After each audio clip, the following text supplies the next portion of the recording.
공교롭다는 말은 이럴 때 쓰입니다. 최근 일어난 일을 시간 순서대로 살펴보겠습니다. 총선에서 집권 여당인 국민의힘이 참패했습니다. 해병대원 특검, 김건희 특검 찬성 여론이 압도적으로 높았습니다. 총선 이후 이원석 검찰총장이 김건희 여사 명품백 수수 사건에 대한 수사 지시를 내렸습니다. 그러자 갑자기 검찰 인사가 납니다. 김건희 수사를 담당하던 송경호 서울중앙지검장이 사실상 좌천되었고 이원석 검찰총장의 참모들도 줄줄이 다른 것으로 발령이 났습니다. 그리고 어제 김건희 여사가 무려 153일 만에 공개석상의 모습을 드러냈습니다. 참 경고롭지 않습니까? 검찰총장의 동의 없이 진행된 검찰 인사가 김건희 여사 수사를 막기 위한 것이었다는 방증 아닙니까? 딱딱 톱니바퀴 맞물려 가듯이 돌아가는 것을 보면 김건희 여사가 검찰이 수사를 하지 않겠다는 약속이라도 받은 것 아니냐는 의심이 저절로 들지 않겠습니까? 제가 보기엔 오얏나무 아래에서 가끔 고쳐 맬 게 아니라 오얏나무 열매를 미리 따놓고 가끔 매는 척하는 것 아닙니까? 김건희 여사 수사는 윤석열 정부의 불공정과 검찰의 편파 수사를 보여주는 대표 사례입니다.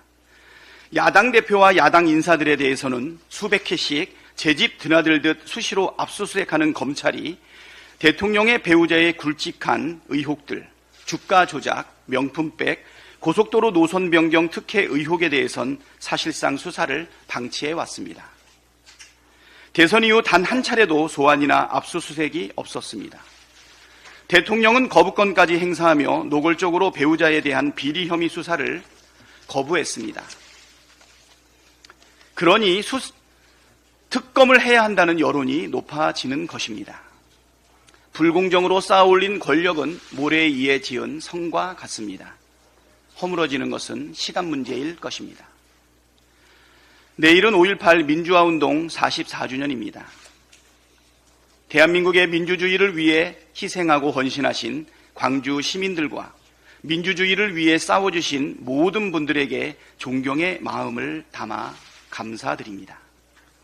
우리가 누리는 민주주의는 수많은 분들의 피와 땀 위에 만들어진 것입니다. 광주 시민들은 계엄군의 총탄 앞에서도 굴하지 않으셨고 민주화 과정에서 수많은 분들이 독재의 권력과 맞서 싸우다 희생당하셨습니다. 그 모든 분들의 희생과 헌신 덕분에 오늘 우리가 민주주의를 누릴 수 있음을 기억합니다. 윤석열 정부 들어 2년 만에 대한민국은 민주주의가 후퇴되고 독재화가 진행 중인 나라라는 치욕스러운 평가를 받고 있습니다. 총선 민심은 태행하는 민주주의를 지키고 앞으로 전진시키라는 요구도 담겨 있습니다. 현재 국회 본회의에는 민주유공자법이 직회부되어 있습니다. 민주화에 기여하신 분들에 대한 최소한의 예우를 다하기 위한 법안입니다.